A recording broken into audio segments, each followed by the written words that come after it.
Hello students, आज जो हम टॉपिक करेंगे फिजिकल ज्योग्राफी ऑफ इंडिया के अंदर वो हम पढ़ेंगे ड्रेनेज सिस्टम ऑफ इंडिया। ठीक है, यानी कि भारत का जो जल प्रवाह प्रणाली है वो किस प्रकार की। भारत की जल प्रवाह प्रणाली या ड्रेनेज का क्या अर्थ है, क्या मतलब है इसका। इसका मतलब है कि भारत के अंदर जो जो नदियां मिलती हैं, ठीक है, उन नदियों के बारे में हम डिटेल से पढ़ेंगे कि कौन कौन सी नदियां मिलती हैं, किस प्रकार की वो नदियां हैं, ठीक है, उनके सभी लाक्षणिकताएं, उनके सभी कैरेक्टरिस्टिक फीचर्स है, उसके बारे में हम इसके अंदर डिस्कस करेंगे। और उसकी अन्य जो दूसरी सहायक नदियां हैं, ट्रिब्यूटरीज हैं, उन सब के बारे में हम इस लेक्चर के अंदर डिस्कस करेंगे। तो सबसे पहले हम बात करते हैं ड्रेनेज पैटर्न की। पहले हम एक जनरल डिस्कशन कर लेते हैं ड्रेनेज पैटर्न के ऊपर। ये है जल प्रवाह नो गोठवण के जल प्रवाह का गोठवण किस प्रकार का हो सकता है, या पैटर्न जो होता है उसका वो किस तरीके का होता है। एक्चुअली पैटर्न जो है यानी कि नदी हमें किस तरीके से उसका प्रवाह हमें देखने के लिए मिल रहा है किसी भी क्षेत्र के अंदर, ये कई चीजों के ऊपर डिपेंड करता है। कई सारी फैक्टर्स हैं जो कि इसको इन्फ्लुएंस करते हैं। उसके अंदर सबसे पहला फैक्टर आपका टोपोग्राफी, किसी भी जगह की टोपोग्राफी कैसी है, स्थलाकृति कैसी है, फिर स्लोप कैसा है, ढलाव कैसा है, स्ट्रक्चरल कंट्रोल कैसा है उसका, वहाँ के जो रॉक्स हैं उसका कैसा नेचर है, टेक्टोनिक एक्टिविटीज वहाँ पे किस तरीके की होती हैं, वाटर ऑफ सप्लाई क्या है, ठीक है, मुख्य जल का जो स्रोत है वो क्या है। ये मेन कारण है कि जिस वजह से किसी भी जगह का अलग अलग जो है हमें ड्रेनेज पैटर्न या जल प्रवाह जो गोठवण है वो देखने के लिए मिलता है। इसके अंदर हम मुख्यतः बात करें जल प्रवाह की ड्रेनेज की, तो 4 टाइप का ड्रेनेज हमें देखने के लिए मिलता है। पहला है तुम्हारा एंटीसीडेंट या इनकॉन्सिक्वेंट ड्रेनेज। एंटीसीडेंट या कॉन्सिक्वेंट ड्रेनेज क्या होता है। एंटीसीडेंट का मतलब होता है पुराना, ओल्ड, प्राचीन, ठीक है, यानी कि एक ड्रेनेज नदियों का जो प्रवाह है किस तरीके का एक जगह पे एग्जिस्ट कर रहा था, ठीक है, बहुत पुराने टाइम से। तो ये मेनली हम यहाँ पे बात करते हैं हिमालयाज जो है, ठीक है, in the Himalayan region how the rivers were flowing there before the Himalayas have upheaval. It means before the Himalayas originated, there was the flow of river. What was that flow of the river, in which pattern they were flowing, if they are flowing in the same pattern afterwards, ठीक है, after the Himalayas has arisen, then it is called antecedent drainage pattern। यानी कि किसी हिमालय जो पर्वत श्रृंखला है वो बनने से पहले वहां पे किस तरीके से नदियों का गोठवण था, ठीक है, उसके बाद जब हिमालय पर्वत श्रृंखला वहां पे बन गई, पहाड़ जब बन गए, ऊपर उठ गए, तभी भी वो नदियां वैसे ही बह रही हैं, ठीक है, उसी डायरेक्शन में, उसी पैटर्न के अंदर बह रही हैं, तो उसको हम बोलते हैं एंटीसीडेंट। मेनली हम देखें एंटीसीडेंट ड्रेनेज पैटर्न हमें कौन कौन सी नदियों में देखने के लिए मिलता है भारत की, तो आपकी इंडस रिवर है, then Sutlej, Ganga, Kali, Arjun, Teesta, Brahmaputra, these are the major important antecedent rivers of India, ठीक है। ये और ये मेनली आपके जो ग्रेटर हिमालयास हैं, ग्रेटर हिमालयास के ओरिजिनेशन से बियॉन्ड ही हमें देखने के लिए मिलता है। सेकेंड है फिर आपके कॉन्सिक्वेंट रिवर्स। कॉन्सिक्वेंट रिवर्स क्या होती है, means which are result of any of the consequence, ठीक है, किस चीज के कॉन्सिक्वेंस की वजह से। जनरली एक जो रिवर है, एक जो नदी है, उसका फ्लो किस तरीके से हो रहा है, किस पैटर्न में हो रहा है, किस डायरेक्शन के अंदर हो रहा है, ये किसके ऊपर मेनली डिपेंड करेगा, कौन सी चीज जो मेजर फैक्टर क्या है जो कि इसको डिटरमाइन करता है। सबसे मेजर फैक्टर है कि वहां का स्लोप कैसा है, ढलाव कैसा है। तो whatever kind of slope is there, in which direction a general slope of any of a region is found, based on that topography the river flow is seen. So that's why, and most of if we see the peninsular India's river, ठीक है, दक्कन का जो उच्च प्रदेश है उसकी मुख्यतः नदियां देखें तो आपका ढलाव जिस तरीके का है, उस भूस्थलाकृति का, उस अनुसार वहां पे हमें नदियों का प्रवाह देखने के लिए मिलता है। ऐसे कौन कौन से रिवर्स हैं जो कॉन्सिक्वेंट हमें जल गोठवण दिखाती हैं, पैटर्न दिखाती हैं इंडिया के अंदर, तो उसमें आपके है गोदावरी रिवर, कृष्णा है, देन कावेरी है, और mostly the rivers which are descending from the Western Ghats, पश्चिमी घाट से जो नदियां निकल रही हैं वो हैं, ठीक है, जो कि बंगाल की खाड़ी के अंदर गिर रही है। मेजर ये रिवर्स आपको देखने के लिए मिलेंगे। तीसरे आते हैं आपके सब्सिक्वेंट रिवर्स। सब्सिक्वेंट रिवर्स वो रिवर है कि किसी भी एरिया के एक जो मेजर रिवर है, मेन रिवर जिस तरीके से जा रही है उससे जुड़ी हुई उसकी दूसरी और ट्रिब्यूटरीज जो हैं, उसकी जो सहायक नदियां हैं, वो rather than whatever the rock is underlying them, ठीक है, if any of the non-resistant, even if a rock is present there, ठीक है, it is that is not influencing it, ठीक है, then also the river takes the same pattern as the main river is taking the pattern. It means जो मुख्य नदी जो है उसका जो धारा है, उसका जो पैटर्न है, वो जिस डायरेक्शन में आ रही है, उसके अन्य जो सहायक नदियां हैं वो भी वही एक पैटर्न वहां पे एस्टैब्लिश कर लेती है, उसे हम सब्सिक्वेंट रिवर्स बोलते हैं। इंडिया के अंदर कौन कौन से सब्सिक्वेंट रिवर्स हैं? जो कि रिवर्स आपके विंध्यन या सतपुड़ा की रेंजेस से ओरिजिनेट हो रहे हैं, ठीक है, और जाकर के फिर गंगा सिस्टम के अंदर मिल जाते हैं। ऐसे ही आपके चंबल है, सिंध है, केन, बेतवा, तौन, सोन और यमुना, ये मेजर रिवर्स हमें देखने के लिए मिलेंगे जो कि गंगा के साथ राइट एंगल पे मिल रही हैं। जो ये इन नदियों की हम बात करें, जो केन, बेतवा, तोन्स और सोन और चंबल और सिंध नदियां जो है, ये दक्कन पठार की नदियां हैं, ये डेक्कन प्लेट्यू की नदियां हैं। लेकिन ये दक्कन की पठार की जो नदियां हैं, बाद में जाकर के दक्कन का पठार ऊंचा है, ठीक है, वहां से कहां पर जाके मिल रही है, वो गंगा नदी के अंदर मिल जाती है और मिल करके उसका बाद में पार्ट बन जाती है, उसके ट्रिब्यूटरीज के फॉर्म में, उसके सहायक नदियों के रूप में उसका जो प्रवाह है हमें वहां पे देखने के लिए मिलता है। फिर आपके आते हैं चौथा जो पैटर्न है, वो है सुपर इम्पोज्ड, या इसको हम सुपर इंडिविडेड ड्रेनेज भी बोलते हैं, या फिर एपिजेनेटिक या डिस्कॉर्डेंट ड्रेनेज पैटर्न भी बोलते हैं। ये जो ड्रेनेज पैटर्न है, किसी भी जगह पे ओरिजिनली कोई भी रिवर का कोर्स जैसा था, ठीक है, एंड विद द टाइम वो कोर्स चेंज हो गया, लेकिन वहां पे जो नए लैंडफॉर्म्स क्रिएट हुए, कोई भी नई स्थलाकृति वहां पे क्रिएट हुई, तो उसका ये नदी धीरे धीरे फिर इरोशन करके, घसारण विदारण करके, धोवाण करके, ठीक है, वेदरिंग प्रोसेस के द्वारा उस मटेरियल को वहां से रिमूव कर देती है, ठीक है, और वहां पे फिर से वही सेम पैटर्न जो है एस्टैब्लिश कर लेती है। यानी कि ये जो रिवर्स है, they are independent of any of the newly exposed rocks or the structures which has established in that region, ठीक है, then also they establishes the same pattern which earlier they were having there. तो इनको हम बोले तो ये super imposed drainage pattern इसको बोलते हैं। मेनली कौन सी नदियां हैं जो super imposed drainage pattern India के अंदर दिखाती है? तो इसमें है दामोदर, सुवर्ण रेखा, चंबल, फिर बनास जो है, ये मेजर रिवर्स हमें यहाँ की देखने के लिए मिलती हैं।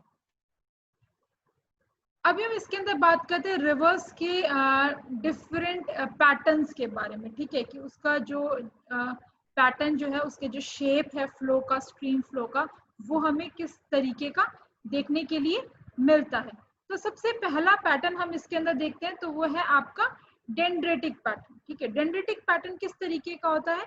डेंड्रेटिक पैटर्न जो है, इट्स अ ब्रांच, एक जैसे ट्रीज की जैसे ब्रांचेस होती हैं, ठीक है, वैसे एक ब्रांचिंग पैटर्न हमें इसके अंदर नजर आता है। जैसे कि आपको ये यहाँ पे ये पिक्चर नजर आ रहा है, ये कैसे लग रही है? ये धारा यहाँ से निकल रही है, ये छोटी छोटी धारा है, ठीक है, these are the small streams which are adding water to the main stream, and this is the leading main river, and these all are the small tributaries which are adding water to it. तो इनका जो इसके साथ एक जो combination है, जिस तरीके से पानी आकर के मिल रहा है, तो वो हमें डेंड्रेटिक पैटर्न देखने के लिए होता है। कैसे? जैसे पेड़ की ब्रांचेस हैं, पेड़ की शाखाएं हैं, उस तरीके से हमें ये पैटर्न जो है देखने के लिए मिल रहा है। जनरली ऐसा पैटर्न कहाँ पे हमें देखने के लिए मिलेगा?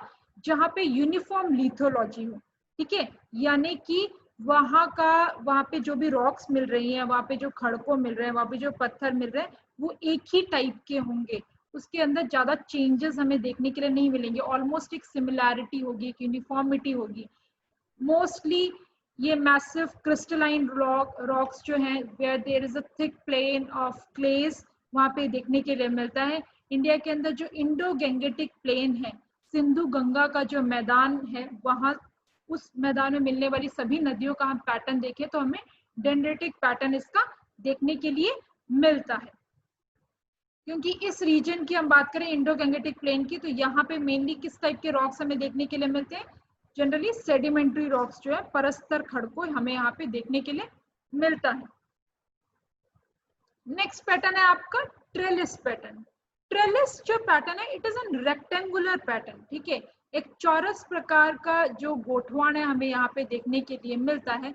जब एक किसी जगह पे दो different set of structural controls हमें देखने के लिए मिले and which are at the right angles, ठीक है, एक 90 डिग्री का कोण बनाते हुए स्ट्रक्चरल कंट्रोल पैटर्न्स जहाँ पे हमें देखने के लिए मिलते हैं, वहां पे हमें इस टाइप का पैटर्न देखने के लिए मिलता है। ये इंडिया के अंदर जो फोल्डेड माउंटेन्स है, छोटा नागपुर प्लेट्यू के अंदर सिंहभूम में, वहां पे हमें ट्रेलिस टाइप ऑफ पैटर्न देखने के लिए मिलता है। ये ऑलमोस्ट ऐसा है जैसे इस पिक्चर के अंदर आपको दिख रहा है, ये मेन रिवर है इसकी, और इसके साथ जो जुड़ने वाली इसकी जो सहायक नदियां हैं वो कैसे जुड़ रहे हैं, देखो ये 90 डिग्री बनाते हुए जुड़ रहे हैं।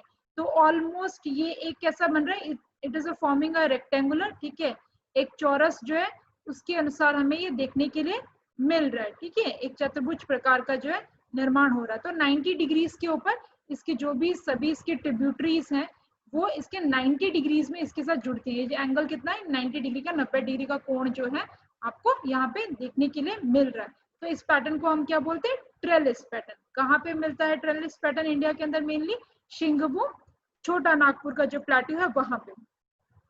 फिर आपका आता है बार्ब पैटर्न। बार्ब पैटर्न की अगर हम बात करें, ये एक बहुत इंपॉर्टेंट पैटर्न है।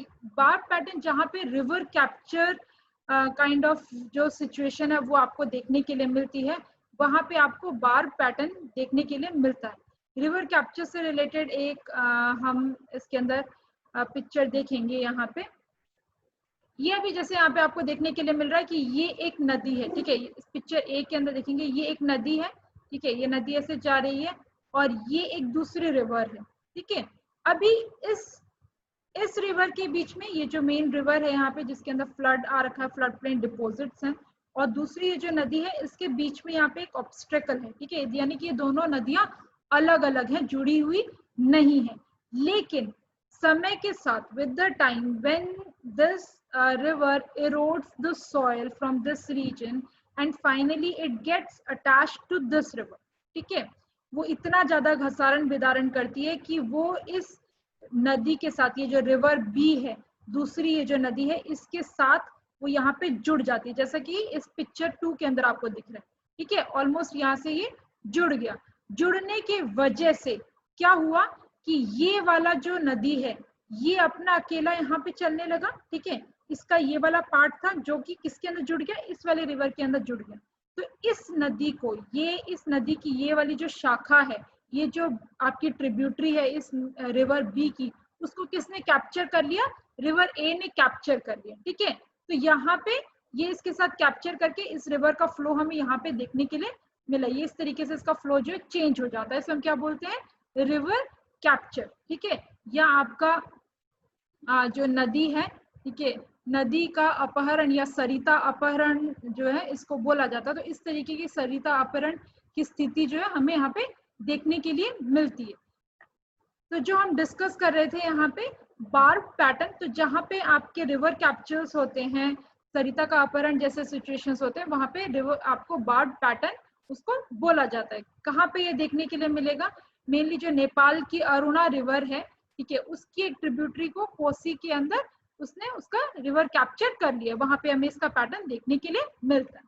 फिर आपका है rectangular drainage pattern. Rectangular drainage pattern जो है ये ट्रेलिस पैटर्न के जैसा ही है, ठीक है, रेक्टेंगुलर यहाँ पे देखने के लिए मिलते हैं, राइट एंगल्स पे जनरली जो है आपके एक रिवर जो उसकी ट्रिब्यूटरी है वो मेन रिवर के साथ ज्वाइन करती है। इंडिया के अंदर विंध्यन माउंटेन्स जो है, विंध्याचल पर्वत पे हमें इस प्रकार का पैटर्न देखने के लिए मिलता है। फिर आपका है रेडियल पैटर्न। रेडियल पैटर्न की हम बात करें तो कोई भी ऐसी जगह जहाँ पे जो कि बीच से उठा हुआ हो, सेंटर पॉइंट से या तो उठा हुआ या सेंटर पॉइंट से नीचे की तरफ हो, यानी कि कैसा हो, या तो वो एक कोण के रूप में हो, यानी कि एक पहाड़ की सिर्फ एक सिंगल चोटी के रूप में हो, या फिर एक कीप के रूप में, ऐसे एक ढलाव के रूप में। तो ऐसे में क्या होगा, या तो पानी इस अगर वो ऐसे पहाड़ के रूप में, तो पानी ऊपर चोटी से नीचे चारों तरफ दिशाओं में जाएगा, ठीक है, तो उसको या तो रेडियल पैटर्न बोलते हैं, या फिर अगर वो कोन के रूप में, तो यहाँ पानी ऊपर से नीचे ऐसे चारों तरफ जाएगा। जैसे आपको मेरे ये फिंगर्स, मेरी उंगलियां देखने के लिए मिल रहे हैं, इस तरीके से इसका जो पैटर्न है हमें देखने के लिए मिलता है। तो ऐसा जनरली कहाँ पे होगा, जहाँ पे भी आपके वॉल्केनिक डोम्स या कोण होते हैं, ठीक है, ज्वालामुखी का कोण या डोम प्रकार के जो स्ट्रक्चर्स देखने के लिए मिलते हैं, वहां पे इस प्रकार का रिवर का पैटर्न देखने के लिए मिलता है। जैसे कि अमरकंटक माउंटेन है और नर्मदा, सोन, महानदी जो कि अमरकंटक से निकल रही है, वहां पे इसी टाइप का पैटर्न हमें देखने के लिए मिलता है। इसके अलावा गुजरात के अंदर अगर हम देखें तो गिरनार हिल्स हैं, गिरनार माउंटेन्स जो है, जो कि काठियावाड़ के अंदर है, वहां पे भी हमें इसी टाइप का पैटर्न देखने के लिए मिलता है। आसाम के अंदर आपके मिकीर हिल्स हैं, वहां पे भी आपको इसी टाइप का पैटर्न देखने के लिए मिलता है।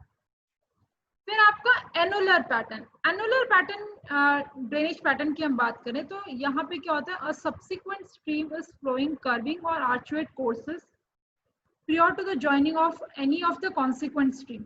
यानी कि एक जो सब्सिक्वेंट स्ट्रीम है, ठीक है, कॉन्सिक्वेंट स्ट्रीम क्या होती है, जो कि स्लोप के अकॉर्डिंग, ढलाव के अनुसार जिसका प्रवाह हमें देखने के लिए मिले, तो उसके साथ एक कर्विंग स्ट्रक्चर बनाते हुए, एक कर्व बनाते हुए जब सब्सिक्वेंट स्ट्रीम वहां पे आकर के उसके अंदर जुड़ जाती है, तो इस टाइप का जो ड्रेनेज है हम उसे एनुलर पैटर्न बोलते हैं। ये हमें इंडिया के अंदर उत्तराखंड में पिथौरागढ़ के अंदर देखने के लिए मिलता है। इसके अलावा तमिलनाडु में नीलगिरी हिल्स है आपके, और केरला में पैटर्न देखने के लिए मिलता है। फिर आपका है पैरेलल ड्रेनेज पैटर्न, यानी कि समानांतर जल गोठवाण। समानांतर जल गोठवाण में हमें ऐसे देखने के लिए मिलेगा कि दो नदियां जो है एकदम समानांतर एक दूसरे से जुड़ नहीं रही है, और पैरेलली एक दूसरे के एकदम समानांतर जा रही है। जनरली जो भी नदियां अरब सागर के अंदर गिर रही हैं, अरेबियन सी के अंदर गिर रही हैं, वो उसमें हमें ऐसा पैरेलल पैटर्न जो है देखने के लिए मिलता है। जैसे कि तापी नदी है, नर्मदा नदी है, ये एकदम इसके अंदर पैरेलल पैटर्न देखने के लिए मिलेगा। ऐसे ही माही नदी जो है, तो अरब सागर में गिरने वाली जो नदियों का हम देखें तो हमें पैरेलल ड्रेनेज पैटर्न देखने के लिए मिलता है। फिर आपका है D rank pattern. D rank pattern जो है, it is an uncoordinated pattern, ठीक है, which is found mainly in the glacial region, ठीक है, wherever the glacial deposits are formed due to the melting of the glaciers or the snow। आपके जो glacier होते हैं, हिमनद होते हैं, वहां पे जब हिमनद पिघल जाते हैं, ग्लेशियर्स जब पिघल जाते हैं, ठीक है, तो वहां पे कुछ मटेरियल जो है वो डिपॉजिट हो जाता है, जैसे कि केम्स हैं, केटल्स हैं, ऐसे स्ट्रक्चर्स वहां पे देखने के लिए मिलते हैं। तो मटेरियल डिपॉजिट होने की वजह से जो हमें एक रिवर का, नदियों का एक पैटर्न जो हमें देखने के लिए मिलता है वहां पे, उसको हम बोलते हैं तुम्हारा डीरैंगल्ड पैटर्न। इन सबके पिक्चर्स हम देख लेंगे। ये है आपका रेडियल पैटर्न। अभी रेडियल पैटर्न में देखो यहाँ पे दिख रहा है, ये माउंटेन पहाड़ की, इससे हम पिक्चर से एकदम अंदाजा लगा सकते हैं कि ये यहाँ पे क्या है, ऊंची चोटी, और यहाँ से पानी आपका चारों दिशाओं में बाहर की तरफ जा रहा है। ये एनुलर पैटर्न है, ठीक है, यानी कि ये एक जो रिवर है, ये है आपकी कौन सी रिवर है, कॉन्सिक्वेंट रिवर है, ठीक है, यानी कि वहां पे पहले का ओल्डर जो भी उसका पाथ था उसको वो फॉलो करते हुए आ रही है, हिस्टोरिकल जो भी पाथ था, और ये उसके साथ जो जुड़ रही है, उसकी जो सहायक नदियां, उसके जो ट्रिब्यूटरीज हैं which are joining to this main head river, तो these are following a subsequent drainage pattern. इसका मतलब ये ढलाव को, स्लोप के पैटर्न को फॉलो करते हुए इस आपके कॉन्सिक्वेंट स्ट्रीम के अंदर आकर के मिल रही है सब्सिक्वेंट स्ट्रीम। तो यहाँ पे आपको कौन सा पैटर्न मिलता है, एनुलर पैटर्न। फिर आता है पैरेलल पैटर्न, जैसे मैंने बताया ही था, ये पैरेलली समानांतर एक दूसरे के साथ साथ बहती हैं, एक दूसरे से जुड़ती नहीं है, बाद में आकर के गिर जाती हैं। ये है डीरैंगल्ड पैटर्न, जो कहाँ पे आपको देखने के लिए मिलता है, ग्लेशियर्स के अंदर, ठीक है, जहाँ पे हिमनद वगैरह पिघल जाते हैं, उसके वजह से वहां पे जो मटेरियल डिपॉजिट हो जाता है, और बीच में जो भी पानी वगैरह है वो आपके मेन रिवर्स के अंदर आकर के जुड़ जाता है, जिसको हम बोलते हैं डीरैंगल्ड पैटर्न। अब हम बात करते हैं रिवर बेसिन्स की।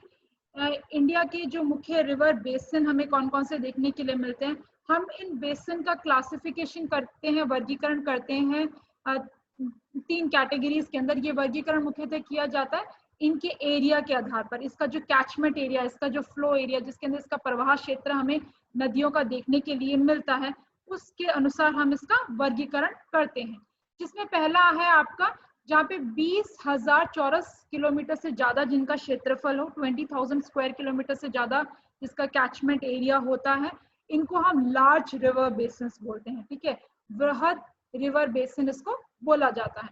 दूसरे जो है 2,000 से 20,000 चौरस किलोमीटर के बीच में जिनका क्षेत्रफल होता है, एरिया होता है, कैचमेंट एरिया, उसको हम बोलते हैं तुम्हारे मीडियम बेसिन, यानी कि मध्य रिवर बेसिन इसको बोला जाता है, मध्य नदी बेसिन इसको कहा जाता है। तीसरे इसके अंदर आते हैं जिनका क्षेत्रफल, जिनका कैचमेंट एरिया जो है वो 2,000 स्क्वायर किलोमीटर चौरस किलोमीटर से छोटा होता है, इसको हम बोलते हैं माइनर रिवर बेसिन या तुम्हारे नानू नदी बेसिन जो है इसको बोला जाता है। इंडिया के अंदर अगर हम देखें तो 14 बड़े 14 लार्ज हमें रिवर बेसिन्स देखने के लिए मिलते हैं। कौन कौन से हैं मेजर ये रिवर बेसिन्स? सबसे बड़ा जो नदी का बेसिन है, सब सौथी मोटू जो नदी नो बेसिन है भारत में, ते छे तुम्हारा गंगा। ठीक है, दूसरा नंबर आता है तुम्हारा इंडस का। इंडस कौन सा है? गुजराती में सिंधु। फिर आपका आता है तीसरा नंबर आता है गोदावरी का, फिर है कृष्णा, ब्रह्मपुत्र, लूनी, महानदी, नर्मदा, कावेरी, तापी, पेन्नार, ब्राह्मणी, माही, साबरमती, बराक, सुवर्णरेखा। ये 14 नदियां हैं, ठीक है, जो कि लार्ज रिवर बेसिन्स बनाती हैं इंडिया के अंदर ऑलमोस्ट। और इन 14 नदियों को हम देखें, 14 रिवर्स को अगर हम देखें तो पूरे इंडिया का जो टोटल ड्रेनेज एरिया है, ठीक है, टोटल जो आपका क्षेत्र है, जल प्रवाह जो क्षेत्र है, उसका 84% जो विस्तार है वो इन 14 नदियों के द्वारा हमें देखने के लिए मिलता है। अब इन मेजर रिवर्स के अंदर हम बात करें तो 3 हमारे ऐसे रिवर्स हैं जिनको इंटरनेशनल रिवर्स भी बोलते हैं, क्योंकि इसका कुछ भाग जो है दूसरे अन्य देशों के अंदर भी हमें देखने के लिए मिलता है। कौन कौन सी है नदियां? जानते हो आप लोग, इनसे वाकिफ हो। ये है तुम्हारे गंगा नदी है, सिंधु नदी है, इंडस रिवर है और ब्रह्मपुत्र है। ये मेजर रिवर है जो कि हमारे पड़ोसी देश चाइना के साथ और पाकिस्तान के साथ, तिब्बत और म्यांमार के साथ और बांग्लादेश के साथ इनका हमें शेयर करना पड़ता है। ये मेरे 14 बेसिन जिसकी हमने बात करी थी। पहला कौन सा है? ये गंगा बेसिन सबसे बड़ा, फिर सिंधु बेसिन, ये है आपका लूनी बेसिन, ये माही, नर्मदा, तापी, ये महानदी बेसिन, ये गोदावरी, ये है कृष्णा बेसिन, पेन्नार बेसिन, ये कावेरी बेसिन, और इधर आप देखोगे ये है ब्रह्मपुत्र बेसिन। ठीक है, और ये दूसरा सेकंड नंबर जो है इसके अंदर ये सूरमा बेसिन, ये है आपका ब्राह्मणी बेसिन, और ये वाला है तुम्हारा सुवर्णरेखा बेसिन, और ये वाला है आपका साबरमती बेसिन। ये मेजर 14 बड़े जो बेसिन है हमें इंडिया के अंदर देखने के लिए मिलते हैं।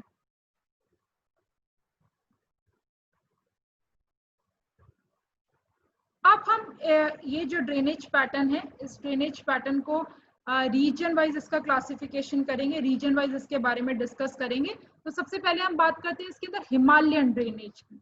ठीक है, हिमालय का जो जल प्रवाह है वो हमें किस प्रकार का देखने के लिए मिलता है? हिमालय के जल प्रवाह के अंदर हमारी ये जो 3 इंटरनेशनल नदियां हैं, अंतरराष्ट्रीय जो नदियां हैं, ये तीनों नदियां हमें यहाँ पे देखने के लिए मिलती हैं। जैसे जो कौन कौन सी है? इंडस है, सिंधु है, गंगा, ब्रह्मपुत्र जिसके बारे में हमने बात करी। ये 3 मुख्य नदियां और इसके साथ जुड़ी हुई इसकी और दूसरी जो मेजर ट्रिब्यूटरीज हैं, ठीक है, वो हमें यहाँ पे देखने के लिए मिलती है।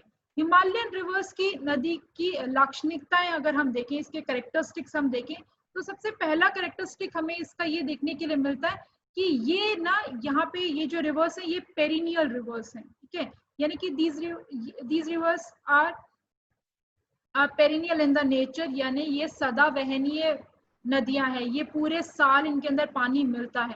क्यों पूरे साल इनके अंदर पानी मिलता है? क्योंकि इन नदियों का स्रोत हम देखें, major source of these rivers if we see, what are the source are the glaciers and the rainfall. इनका जो स्रोत है मुख्य वो या तो हिमनद है, हिमनद के पिघलने की वजह से, या फिर बरसात की वजह से ये नदियां हमें देखने के लिए मिलती हैं। फिर इन हिमालय से आने वाली नदियों के हम देखें तो हमने रिवर्स जो है क्या क्या लैंडफॉर्म्स बनाती हैं, नदियां क्या क्या भूस्वरूप बनाती हैं, इसके बारे में पढ़ा था सेमेस्टर 1 के अंदर। तो इसके हम भूस्वरूप देखें तो मुख्यतः ये यूथफुल स्टेज के सभी लैंडफॉर्म्स बनाती हैं, ठीक है।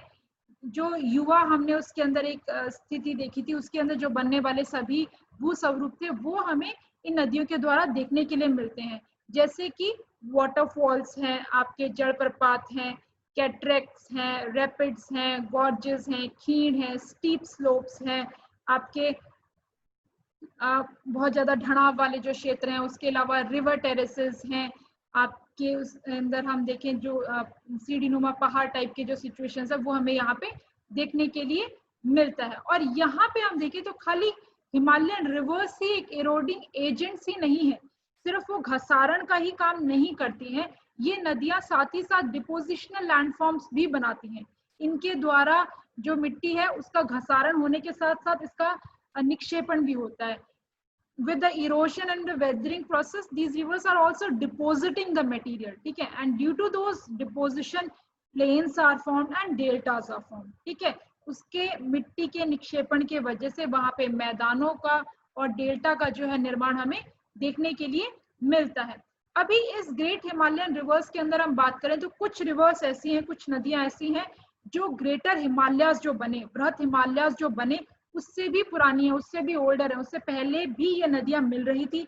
इन पहाड़ों का निर्माण होने के बाद भी ये नदियां वैसे ही प्रवाह कर रही हैं जैसे कि पहले इनका प्रवाह हमें देखने के लिए मिला था। कौन कौन सी हैं ये ऐसी नदियां इसके अंदर? इसमें आपकी है इंडस रिवर, सिंधु नदी, सतलुज नदी, गंगा है, काली है, करनाली है, गंडक, कोसी, तीस्ता और ब्रह्मपुत्र जो है ये हमें यहाँ पे देखने के लिए मिलती है। तो मेनली इन रिवर्स के अंदर, इन रिवर्स का कैसा है ड्रेनेज पैटर्न? एंटीसीडेंट, यानी कि प्राचीन, पहले जैसे ही बह रही थी वैसे अभी भी ये बह रही है। इनका हम देखें जो तिब्बतन पार्ट है उसका नॉर्दर्न स्लोप होते हुए भी ये हमें सदर्न पार्ट के अंदर ही इन रिवर्स का फ्लो देखने के लिए मिलता है।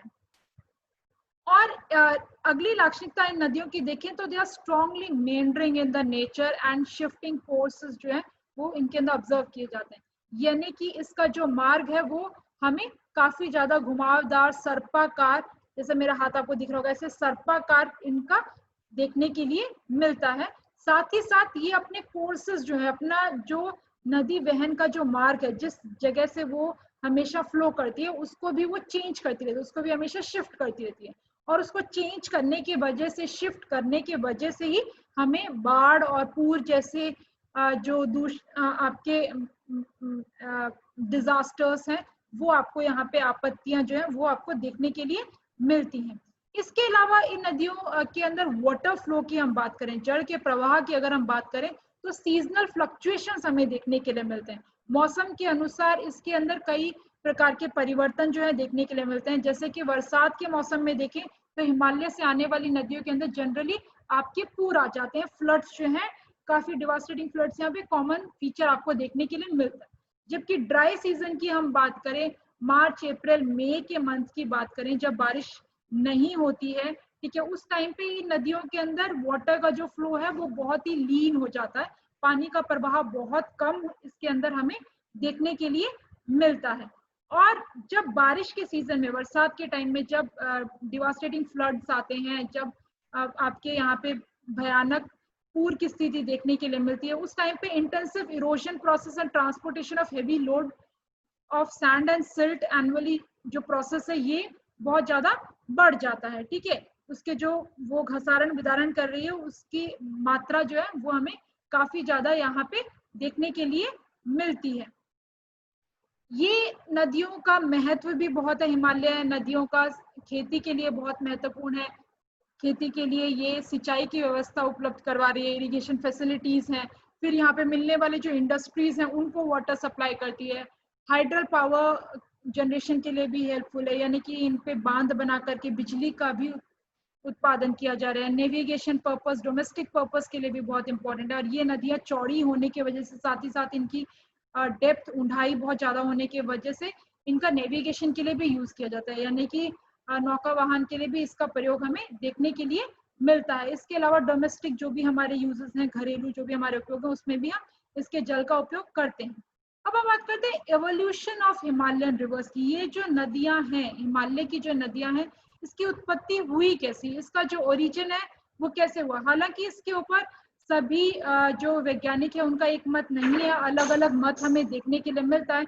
जैसे कि हम हिमालय की मुख्य नदियों की बात करें, तुम्हारे कौन सी मुख्य नदी की बात करें, एंटीसीडेंट जो रिवर्स है, पुरानी वाली जो नदियां हैं, जैसे कि इंडस है, ब्रह्मपुत्रा है, सतलुज है, गंगा है, गंडक है, काली है, कोसी है, तिस्ता है, मानस है। इन नदियों को अगर हम देखें तो ये कहाँ से ओरिजिनेट हो रही है, इनकी उत्पत्ति कहाँ से हो रही है, तिब्बतन हाईलैंड से। तिब्बत का जो उच्च प्रदेश है वहां से इनकी उत्पत्ति हमें देखने के लिए मिलती है। और इन रिवर्स को आप देखोगे तो मेनली ये रिवर्स माउंटेन्स के अंदर, पहाड़ों के अंदर जो लॉन्गिट्यूडनल ट्रफ्स मिल रहे हैं, ठीक है, मेन एक्सिस के अलोंग एक हमें वहां पे लॉन्गिट्यूडनल ट्रफ्स देखने के लिए मिलते हैं, यानी कि लंबा कांड जो है खीण देखने के लिए मिलती है। उस पाथ को पैरेलली फ्लो करते हुए ये साउथ के अंदर जब आती हैं तब ये बेंड हो जाती हैं, ठीक है। जब ये इसका सदर्न जब डायरेक्शन के अंदर मूव करती है, यानी कि जब इंडिया की तरफ आती है तब ये बेंड हो जाती है, इसके अंदर एक कर्व हमें देखने के लिए मिलता है। और जब ये एक बेंड होता है, कर्व जब होता है, ठीक है, तो वैसे में वहां पे डीप गॉर्जेस की फॉर्मेशन हमें देखने के लिए मिलती है, बहुत ही गहरी गहरी जो खीण है उनका निर्माण हमें देखने के लिए मिलता है। और उसके बाद नीचे वाला, आगे वाला जो क्षेत्र है वहां पे मैदानी भाग जो है उसका निर्माण हमें यहाँ पे देखने के लिए मिलता है। इसीलिए हम देखेंगे कि इंडस नदी, सतलज नदी है, अलकनंदा है, आपकी काली नदी है, गंडक, कोसी, तिस्ता, ब्रह्मपुत्रा को इसीलिए माना जाता है कि हिमालयन जो पर्वत श्रृंखला है, ग्रेटर हिमालयाज जो है, बृहद हिमालयाज जो है, उससे भी ये नदियां पुरानी है। उससे पहले भी ये नदियां यहाँ पे आ रही थी, ठीक है, इसी प्रकार से इनका फ्लो था। हालांकि वहां पे हिमालय पर्वत का निर्माण हो गया, तभी भी उसको ये काट करके वहां से निकल गई और सेम पाथ पे अभी भी फ्लो कर रही है। इसके अलावा आपके एक और थ्योरी दी है तुम्हारे पिलग्रिम और पैसिको ने मिलकर के एक एक्सप्लेनेशन दिया है कि क्या हिमालयन जो नदियां हैं उसका ऐसा ड्रेनेज पैटर्न हमें क्यों देखने के लिए मिलता है। तो उसके अंदर उन्होंने मेन टैंक्सपो, इंडस और ऑक्सबो के कॉम्बिनेशन की बात करी है। टैंक्सपो क्या है, टैंक्सपो एक्चुअली ब्रह्मपुत्रा ही नदी है। ब्रह्मपुत्रा नदी का जो नाम है चाइना के अंदर, उसे टैंक्सपो नदी के नाम से जाना जाता है। इंडस कौन सा है, सिंधु नदी है। और ऑक्सस जो है ये यहाँ पे एक लेक है, ठीक है, एक हमें यहाँ पे सरोवर देखने के लिए मिलता है। और ये माना जाता है कि ये सरोवर हिमालय की जो उत्पत्ति हुई थी, हिमालय जो बने थे उससे पहले से ये सरोवर यहाँ पे था। और ये जो सरोवर है ये ही मेन रीजन है, यही मेन सोर्स है टैंक्सपो और इंडस रिवर का। यानी कि सिंधु नदी और आपके ब्रह्मपुत्रा जो नदी है वो इसी और ऑक्सस लेक से जस्ट दोनों अपोजिट डायरेक्शन के अंदर आपके निकल रही है। इसीलिए इसको पेस्को ने इंडो ब्रह्मा रिवर के नाम से भी इसको नाम दिया है। और जो पिलग्रिम है उन्होंने इसको शिवालिक रिवर का भी नाम दिया था। ये रीजन है कि इसको ये नाम यहाँ पे हमें देखने के लिए मिलते हैं। हालांकि जो आपकी मैंने तुम्हें बताया ही, टैंक्सपो जो है ये ब्रह्मपुत्रा नदी है। हालांकि इसे जो चिंदविन वाला रीजन है उसके अंदर इसको इरावदी के नेम से भी इसको जाना जाता है। तो अलग अलग कंट्रीज के अकॉर्डिंग अलग अलग नाम आपको देखने के लिए मिलेंगे। ये है ऑक्सस लेक, ये आप इस मैप के अंदर देख सकते हैं, ठीक है, जिसे इवन तिब्बतन रिवर बोला गया। और ये यहाँ से ऑक्सबो लेक से ये आ रही है आपकी टैंक्सपो, यानी कि ब्रह्मपुत्रा नदी ओरिजिनेट हो रही है ध्यान से होकर के। और ये जो है ये आपके सिंधु नदी, और ये सिंधु नदी की अन्य दूसरी सहायक नदियां आपको सतलुज, केन, बेतवा जो है देखने के लिए मिलती। और जबकि गंगा का जो है अलग आपको पैटर्न, यहाँ पे अलग जो पाथ है वो देखने के लिए मिलता है। तो मेजर ये जो माना गया इसका कि ये इस तरीके से उसकी उत्पत्ति हुई। बाद में लेटर ये कहना है कि जो शिवालिक रिवर है, ठीक है, मेन इसके 3 स्ट्रीम्स हमें देखने के मिलते हैं। क्योंकि शिवालिक की जो टेकरियां हैं, शिवालिक कौन से, हमने हिमालयास के में अंदर पढ़ा था तो तुम्हें 4 बताई थी, 4 पैरेलल। तो लास्ट वाली जो थी, ठीक है, वो कौन से थे, शिवालिक्स, ठीक है। तो ये शिवालिक्स में से इसका ओरिजिन हमें देखने के लिए मिल रहा है। इसके अंदर हम इंडस रिवर की बात करें, सिंधु नदी की बात करें, और इसके वेस्टर्न पार्ट के अंदर जो इसकी जो ट्रिब्यूटरीज हैं उनकी हम बात करें, तो वो इस सिंधु शिवालिक के में से ओरिजिनेट हो रही है। उसके अलावा गंगा और अन्य दूसरे जो सेंट्रल हिमालय है, मध्य हिमालय का जो पार्ट है, उसमें से जो रिवर्स ओरिजिनेट हो रही है वो हमें इस एरिया से देखने के लिए मिलती है।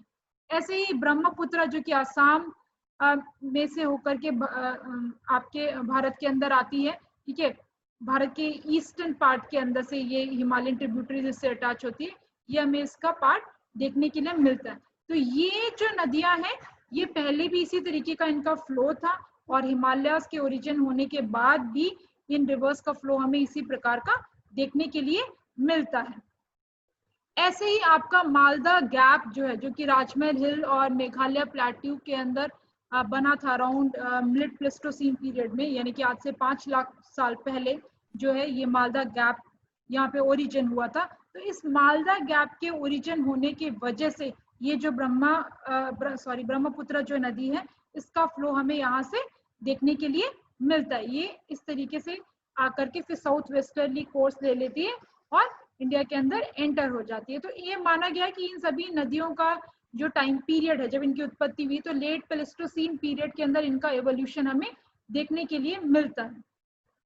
पेस्को पिलग्रिमेज के जो कंसेप्ट हैं जो उन्होंने दिए हिमालयन रिवर्स को ओरिजिनेट होने के लिए, जिसमें पहला उन्होंने बोला कि it is not necessary to postulate a stream of a size of Shivalik river flowing along the longitudinal extent of Himalayas to explain the occurrence of Shivalik alluvial deposits and boulder beds. They might represent the succession of alluvial fans deposited by rivers descending from the Himalayas which have coursed over the time. यानी कि क्या कहना चाह रहे हैं इसके अंदर, ये कह रहे हैं कि जो शिवालिक रिवर एक जो नाम दिया, ठीक है, उसके द्वारा जो एलुवियल डिपॉजिट्स किए गए, उस नदी के द्वारा जो घसारण बिदारण करके जो मिट्टी का इसका जो निक्षेपण किया गया, ठीक है, उसके वजह से आपके वहां पे एलुवियल फैंस जो है वो उनका फॉर्मेशन हो गया। और ये एलुवियल फैन जो फैन है उनके वजह से उसके अलग अलग जो ब्रांचेस हैं, अलग अलग जो ट्रिब्यूटरीज हैं, अलग अलग हमें इसके फॉर्मेशन देखने के लिए मिलते हैं। इसके डिपोजिशन हिस्ट्री की बात करें, गंगा के डिपोजिशनल हिस्ट्री को अगर हम देखें तो हमें यहाँ पे जो हम इसका डेल्टा देखते हैं, ये डेल्टा काफी ओल्डर है, काफी पहले का बना हुआ है। तो इससे भी हमें एक एविडेंस मिलता है ये कि ये वाली जो नदियां हैं ये काफी पहले से हमें यहाँ पे देखने के लिए मिलते हैं। तो इन नदियों का जो ओरिजिन है वो इस तरीके से माना गया है। इसके अलावा प्रोफेसर इनियात अहमद हैं, इन्होंने भी एक अपना थ्योरी दिया। इस थ्योरी के अनुसार इन्होंने कहा कि ये मेनली जो फॉर्मेशन हुआ इन रिवर्स का, उसके पीछे मेजर रोल है आपका टेथीस सी का। टेथीस सी आपको बताया था जब जो आपका पेंजिया था, पेंजिया टूट करके गोंडवाना लैंड और अंगारा लैंड जब बना था तो उसके बीच में एक जो समुद्र का निर्माण हुआ था वो कौन सा था, टेथीस सी। तो ये जो टेथीस सी है, इस टेथीस सी से ओलिगोसीन पीरियड के अंदर, ठीक है, जब ये कहते ड्रिफ्ट हुआ और एक दूसरे से अलग हुए, अलग होने के बाद वहां पे जब गोंडवाना लैंड लॉरेशिया से टकराता है और टकरा करके हिमालय पर्वत श्रृंखला जो है उसका जो निर्माण होता है, उसके निर्माण होने की वजह से ये टेथीस सी का जो लैंडमास है उसका पार्ट ऊपर की तरफ अपलिफ्ट होने की वजह से वहां का ये जो सी वाला जो पार्ट है ये नदियों के फॉर्म में, रिवर के फॉर्म में बन करके वहां पे इसका ओरिजिन जो है फॉर्म हो गया। इस वजह से इसके जो वैलीज हैं वो हम देखें, इससे जो ओरिजिनेट होने वाले जो खीण है वो हमें काफी ज्यादा डीप गॉर्जियस फॉर्म बनाते हुए देखने के लिए मिलते हैं।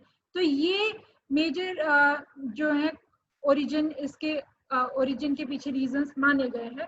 तो इसके कई सारे मल्टीपल रिवर थ्योरीज भी दिए गए हैं जिसके अंदर आपको इतना डिटेल जाने की जरूरत नहीं। अब हम रिवर सिस्टम्स की बात करते हैं। हिमालयन ड्रेनेज रिवर सिस्टम को अंदर अगर हम देखें तो मेजर 3 रिवर सिस्टम्स हमें यहाँ पे देखने के लिए मिलते हैं। Indus river system, Ganga river system और ब्रह्मपुत्र रिवर सिस्टम।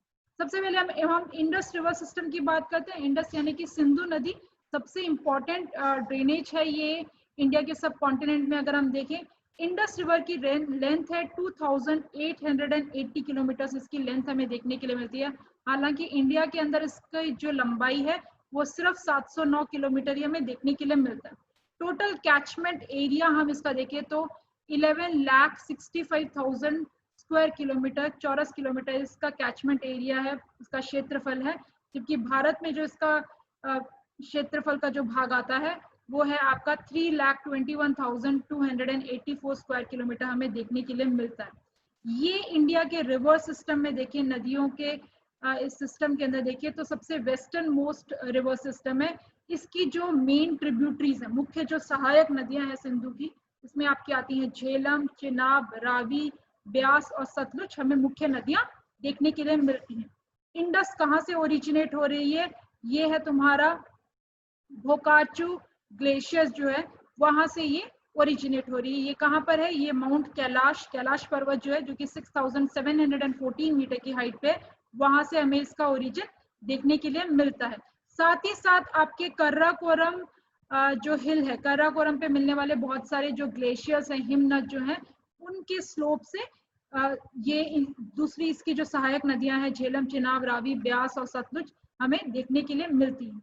ये है आपकी इंडस नदी, ये है सिंधु नदी, ठीक है। ये माउंट कैलाश यहाँ पे यहाँ से निकल रही है, और इस सिंधु नदी के साथ सहायक जो मैंने आपको बताया ये है झेलम नदी, ये है चेनाब नदी, और ये इसके साथ जो जा रही है ये रावी नदी है।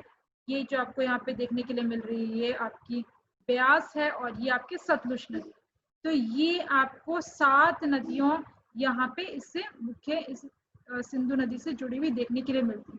तो ये भारत का वेस्टर्न मोस्ट पार्ट के अंदर है, पश्चिमी मुख्य जो भाग के अंदर है, इसके अंदर हमें इनका विस्तार देखने के लिए मिलता है। तो याद रखेंगे ये नाम, सबसे ऊपर वाली सिंधु, इसके नीचे जो इसकी ट्रिब्यूटरी आती है झेलम, फिर चेनाब, रावी, ब्यास और सतलुज, ये मेजर इसके नाम हैं। इसमें हम देखें तो ये नदियां आपके लद्दाख और ज़ंस्कार हिमालयन रेंजेस से ओरिजिनेट हो रही हैं। कैलाश माउंटेन से इनका ओरिजिनेशन हमें देखने के लिए मिलता है। वहां से ओरिजिनेट होकर के, उत्पत्ति होकर के ये तिब्बत के अंदर, चाइना के अंदर नॉर्थ वेस्ट की तरफ घूमती हैं, जहाँ पे इसको सिंगी खम्बन या लॉयंस माउथ भी बोला जाता है। उसके बाद ये लद्दाख रेंज के अंदर, ज़ंस्कार रेंज के अंदर एंटर करती है, और पहला जो 400 इसका 80 किलोमीटर वाला जो पार्ट है इंडिया के अंदर, वो ज़ंस्कार रेंज के अंदर हमें देखने के लिए मिलता है, जो कि अराउंड 3200 मीटर की हाइट के ऊपर है, ठीक है। उसके बाद ये लेह में आ जाती हैं, और यहाँ से फिर इससे 2 नदियां जुड़ती हैं, वो उसमें है आपका सूर्य और दरास जो है, ये इसके लेफ्ट बैंक में, इसके जो डाबा बाजू है उसके अंदर हमें जुड़ती हुई देखने के लिए मिलती है, कारगिल के पास में ये जुड़ती है। उसके बाद आपके श्योक नुब्रा जो ट्रिब्यूटरीज हैं वो इससे आगे जाकर के जुड़ती हैं। उसके बाद ये जो ट्रिब्यूटरीज हैं ये सियाचिन ग्लेशियर जो है, जो कि काराकोरम रेंज में है, वहां पे हमें देखने के लिए मिलती हैं। इसके नदन स्लोप्स हम देखें तो K2 माउंटेन जो है वहां पे इसका हमें नदन स्लोप देखने के लिए मिलेगा। लद्दाख के अंदर सिंधु नदी की पौड़ाई काफी बढ़ जाती है, इसकी चौड़ाई जो है हमें काफी ज्यादा देखने के लिए मिलती है।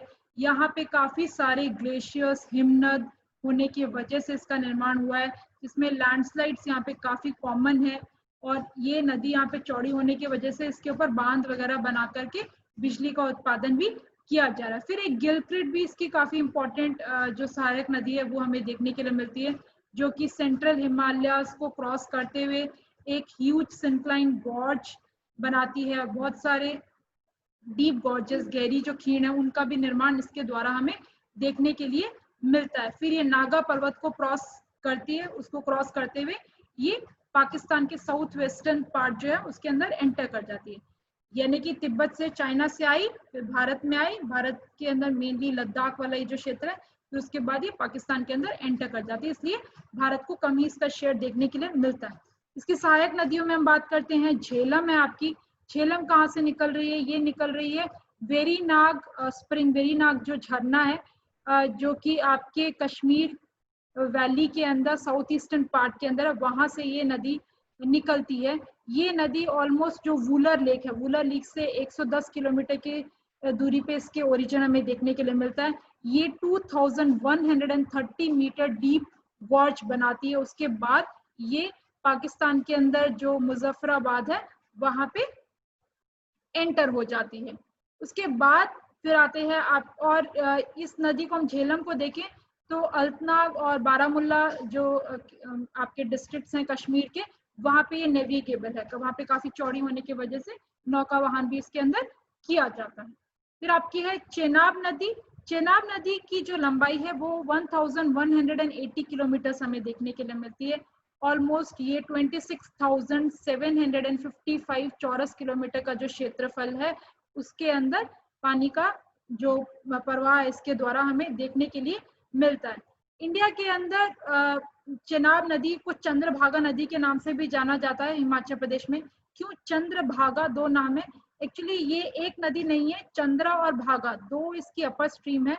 ये चंद्रभागा चंद्रताल एक कहते लेक है वहां पे, ठीक है, जो कि बारालाचाला पास के पास में है, जो कि 4843 मीटर की हाइट के ऊपर है। ये हिमाचल प्रदेश के लाहौल डिस्ट्रिक्ट के अंदर, लाहौल जिले के अंदर है।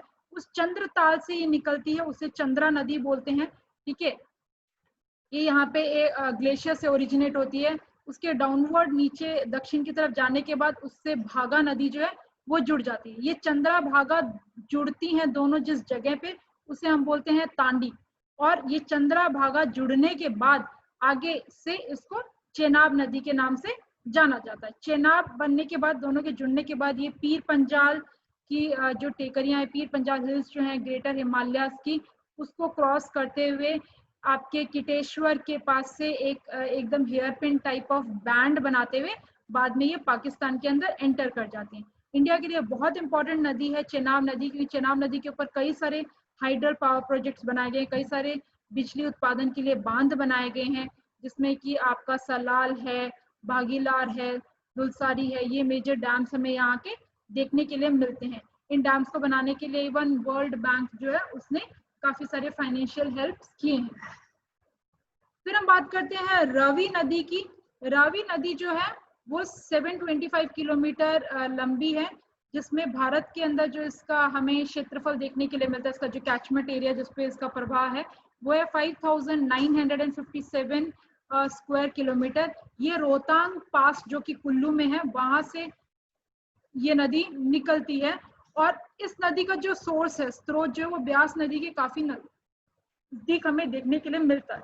फिर ये पीर पंजाल की जो टेकरिया है उसका वेस्टर्न स्लोप लेते हुए, उसका पश्चिमी ढलाव लेते हुए ये धौलाधर रेंज से होकर के आपका चंबा टाउन जो है वहां पे भी वाटर फ्लो करती है, चंबा टाउन से होकर के गुजरती है। गुजरने के बाद फिर ये पंजाब प्लेन्स के अंदर, पंजाब के जो मैदान है उसके अंदर एंटर हो जाती है। और वहां पे पंजाब प्लेन के अंदर एंटर होने के बाद ये इंडो पाक बाउंड्री भी बनाती है, ये पाकिस्तान के साथ भारत की बाउंड्री भी बनाती है। तो नाम रखेंगे, याद रखेंगे इसका नाम, कि भारत के साथ पाकिस्तान और भारत के बीच में जो बाउंड्री बनाने वाली, सीमा बनाने वाली जो नदी है वो कौन सी नदी है? रावी नदी। ये गुरदासपुर और अमृतसर जिलों से गुजर करके बाद में ये पाकिस्तान के अंदर एंटर हो जाती है। फिर आपकी आती है ब्यास नदी। ब्यास नदी का जो स्रोत है, मेजर जो इसका सोर्स है वो ब्यास कुंड है, जो कि कुल्लू में रोहतांग पास के सदर्न पार्ट में हमें देखने के लिए मिलता है, जो 4000 मीटर की हाइट के ऊपर है।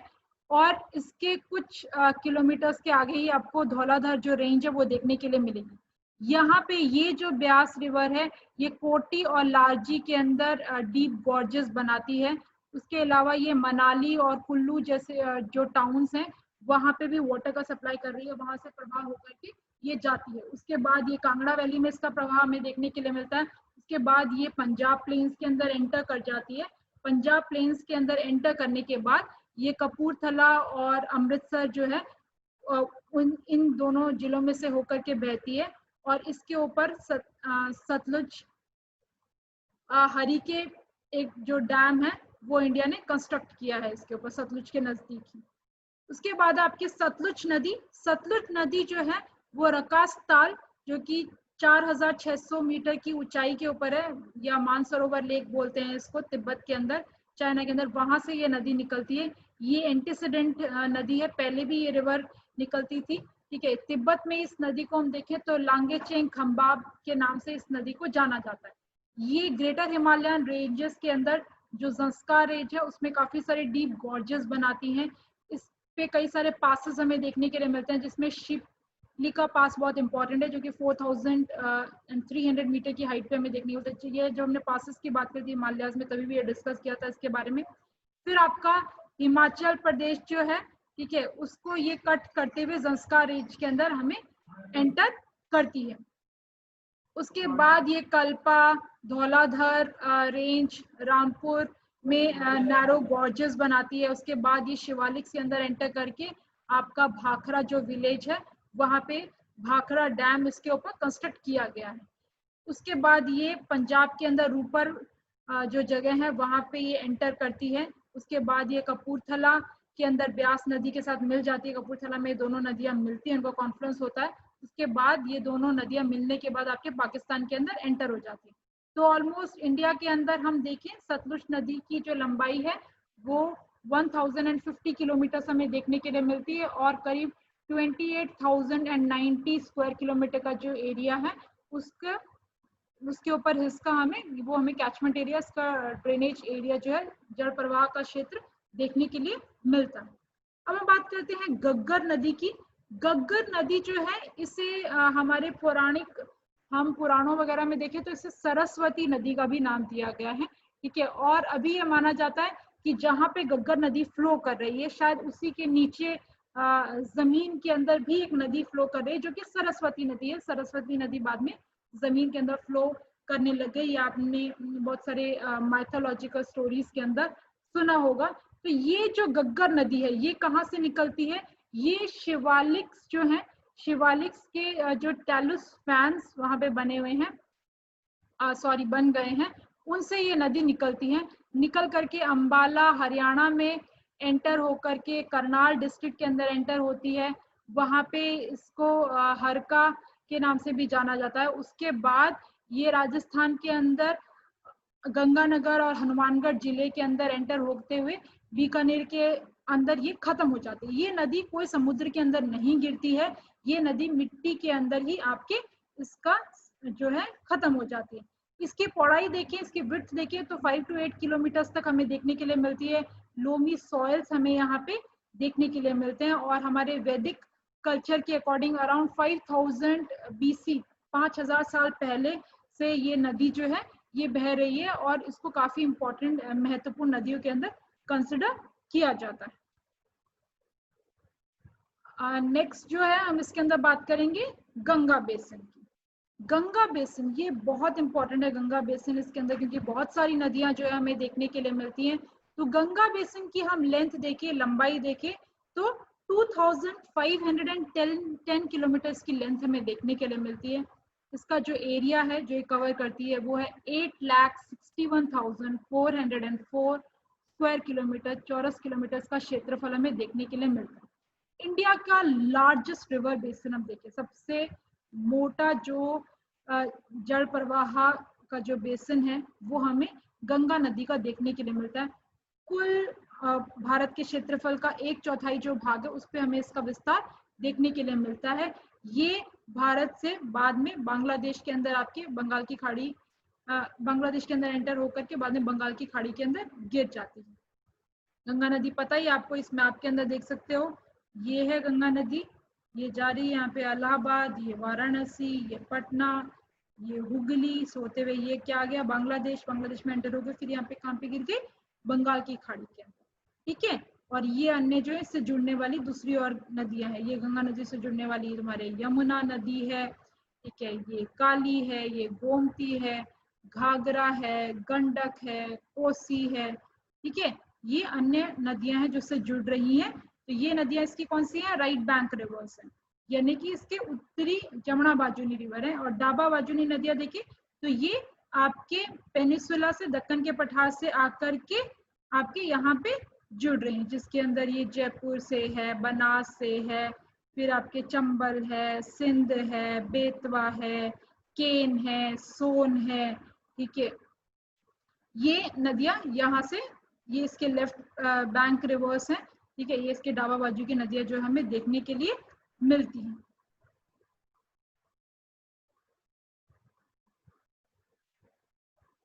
चलो इस लेक्चर को हम यहीं पे एंड करते हैं।